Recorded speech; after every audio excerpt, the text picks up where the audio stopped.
Hey guys, it's Marta. Welcome to another beautiful October day in our garden. Today I wanted to take you for a walk with me, show you the autumn fall colors in our garden, and maybe we'll talk about why do leaves on trees turn color in the fall. Let's go.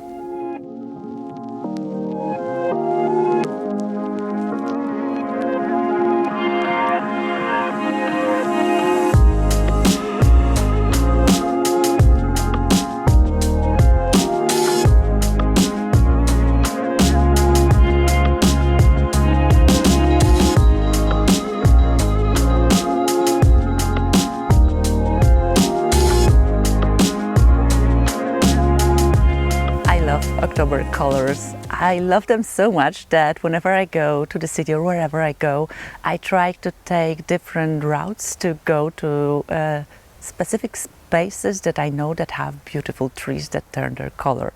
Today I asked Michael, my husband, when we were coming back, let's not go our usual route, but let's take the route with the oaks.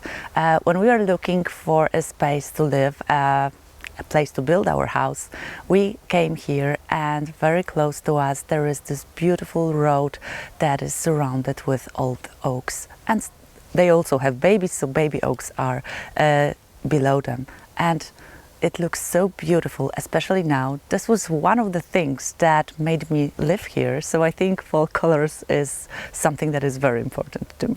We are now in my favorite spot in the fall. This is my Seiryu Japanese maple. The color is, it's so beautiful. But I have two Japanese maples. I've shown you this one when it was turning colors, and I was telling you that I was hoping that my other Japanese maple, that is called Ryusei, will also turn color. Still, it does not want to do it. So today I wanted to tell you what we can do to help our plants turn color better. But first of all, let's talk why the leaves turn color at all. When we look at our plants throughout the season, the leaves are green because there is so much chlorophyll. Chlorophyll is a thing that is essential for photosynthesis when our plants take the sun and they make it into the energy for them. And the chlorophyll is there for most of the season, but when the seasons change, the autumn comes or the fall comes and the nights get cooler, the period when we see the sun is definitely shorter, then the plants decides that making so much chlorophyll is not efficient and it reduces the chlorophyll. Then when the chlorophyll is reduced and the green subsides, then we can see other pigments that are in the leaves. Those are called carotenoids and xanthophylls, and those are the pigments that are responsible for the colors that we see in the fall. So they are ochres, yellows and oranges. They are always there, but they are just hidden because the chlorophyll is the star of the show. But when it fades, then we can see the other colors that you see throughout. What about the reds? The anthocyanins, I hope I'm saying that right, are the pigments that develop in the fall. They are not present as the ones I talked about before.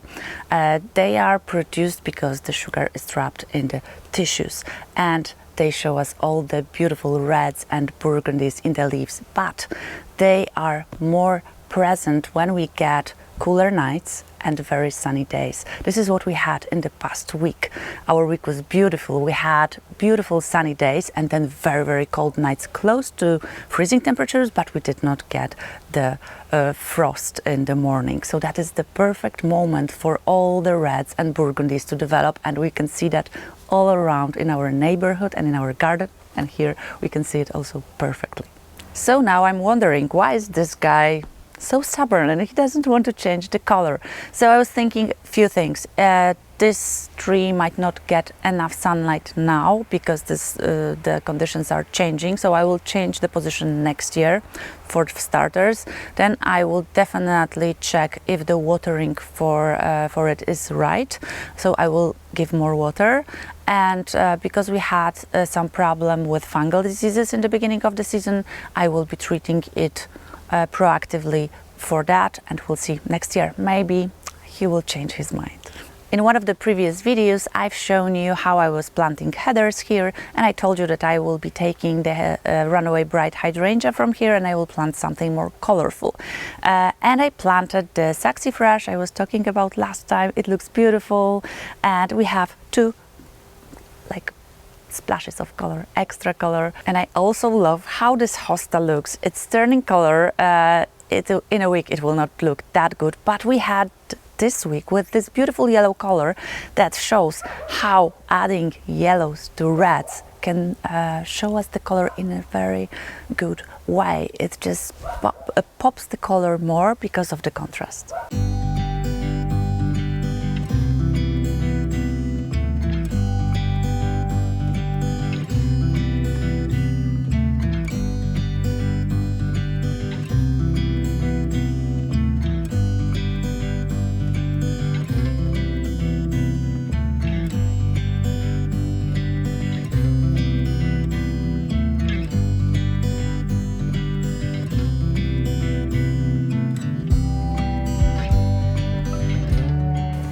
I really wanted to share this border. It is a tiny border, it's like 50 centimeters wide next to the house. And this border forgot that it's almost November. It looks like it's the middle of the summer. I have gauras here, I have Madame Butterfly snapdragons, and I have Rudbeckia Sahara. I also had some scevolas and some supertunias. I put it all here. And in the spring we also have tulips here.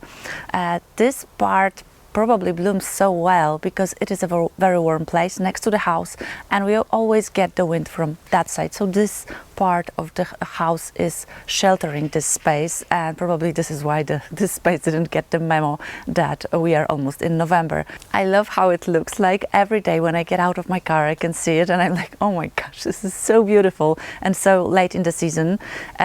Those snapdragons, the Madame Butterfly ones, I was sowing in spring myself, so I love seeing plants that I grew from the baby stage, from the seed, because it is beautiful. They are so tiny when they are just sown, and then later you transplant them and they grow into such robust plants. And snapdragons are the plants I love for their super long period of blooming. So love this space. So I already changed something in my this entryway. As you know, I was growing my sedum lemon ball this year, and because we had some very close to freezing temperatures at night, I was like, I will bring it to my greenhouse because I want to try to overwinter it. It overwinters well in the zones 8 and above, and we are in 7, so I hope it will be fine. Some I will overwinter in the house, in the colder part of the house. Some I will try in my greenhouse, and some I will leave in the garden, and we'll see how it goes. But I changed plants in the pots. As you can see, I went all burgundy and pinks. This is what I wanted for this year, and I will add some oranges as pumpkins, because I will just buy a few pumpkins and place them strategically, but that will be next week. And I'm also planning to do a wreath, but it will be from faux plants, because when we get very cold temperatures, the natural ones that do not look as well, especially made from flowers. So I will make it from the faux plants, but I'm thinking also burgundy, maybe a bit of pink, but I will also add some salmon, so it will connect well with the pumpkins. So what plants do I have in the pots for fall? This is a mum, and I love this mum because the colors are perfect. The burgundy with the pink looks beautiful, and I love how big the flowers are. Here we have heathers, dark pink and very light pink, and here you can see the saxifrage. This one is called Tony. This is the dancing pixies. Tony. They look very similar, but all the different colors have their names, and this one is Tony, and I think it's my favorite from all of the range. So in the big pot, of course, we have the thing that we had the whole year, so the vertigo grass, but this is an annual for us, so as long as it stays burgundy, I will keep it here. And then we also have fresh heathers, because the ones that I put like more than a month ago, they did not look that well, that I put some fresh ones. And we also have the saxifrage, but this one is in burgundy. As you can see, almost all of the hydrangeas turned color. They started blooming this year, definitely earlier than in previous years, so I was expecting that. But what do we do with them? Do we prune out the dried flowers or not? This is your decision. You can do it. For me, because I don't know how many hydrangeas I have, but I have a lot of them. I think more than 100 in the garden. And those flowers, when we get into winter and we get a lot of wind, they will be all over the place. So I prune out some of the flowers. For years I left them as a decoration, but when we had the strong winds, all the decorations were tumbling everywhere. So I know that this year I will prune some of them in the fall and I will prune some of them in the spring. It doesn't really matter. I tried each way. It doesn't affect their bloom. It doesn't affect how they perform the next year. So if you wish, you can prune your hydrangeas, Annabelles and the panicle hydrangeas in the fall or in the spring. I don't see any difference. Okay guys, now I will take you to my patio. I will show you what colors dominate there during the fall. Let's go. Okay, so this is the patio for the fall, but I wanted to start with my table. This is a decoration I did, most of it, in May, and it's been here ever since. All the succulents, we have the lemon ball sedum and the Tokyo sedum, which I absolutely love. I love the lemon color of it, almost the yellow. It looks incredible, and it was here all year long. I did not water it. Whatever came from the sky, that was the only water they got, and they were growing very, very well. So I'm definitely doing that next year, and I will take those because they are very gentle plants. I will take them into my attic where we can have a lot of good light, and it's quite cold, so hopefully they will overwinter there. But I also added the saxifrage for some extra color, the burgundy, which I love contrasting with the lime and the yellows. If I am standing here, I should talk about one of the plants that I was shocked by. It's one of my top 3 performers in the garden this year. It's my first year with this. These are fuchsias, and they are called shadow dancer. This one is Lea, and I don't remember the name of this one, but I planted them in May. They have automatic irrigation. They are in pots, and I've done nothing with them. I gave them fertilizer maybe 3 times this year, and when they were blooming when I planted them in May, and they were doing that for the whole season. There was never a moment here that we did not see color. They love this space. This is a space with a lot of light, but they are in the shade, but it's very light, and they are next to the greenhouse. So by luck, I gave them perfect conditions. They did not have any problems with diseases or pests. I'm definitely doing more of them next year because I am in awe how beautifully they perform, and they look so exotic. And now we are almost in November and they are still looking so healthy. Beautiful. Also, I have some saxifrage here and some heathers, so they add the vibe of fall, and these are just do whatever you need, girls. You are just the best. Okay, let's move on my terrace here. As you can see, we had the wall of supertunias here. Now we have the saxifrage because they are beautiful bloomers in the fall. I also have the heathers. It's the same plants you've seen in all parts of the garden, but maybe different shades. I wanted this part to have this fall vibe. We also have some hydrangeas here, but most of them are getting brown. Maybe we'll still can see some colors, but this is the space I found for the mums I showed you in the previous videos. The mums I showed you, the pink ones with the salmon middle, I wanted to put them here because I think it corresponds nicely with the vibe I created in all of the pots, and I have 2 of them. One starts this whole soup of color, and the other one ends it, and I really love how they look like. I really love how the color turned. I had a moment that I was sure it will be more like cold violet vibe, and I wasn't sure about it, but now it's exactly what I wanted, so I'm really happy about it. As you can see, the birch trees finally turned their color yellow.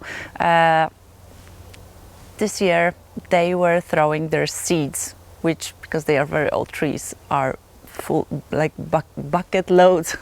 It's a huge amount, but they started a month earlier, and I was sure that the seed dropping will finish a month earlier, but it lasted for a month longer than in previous years. I have no idea why that happened.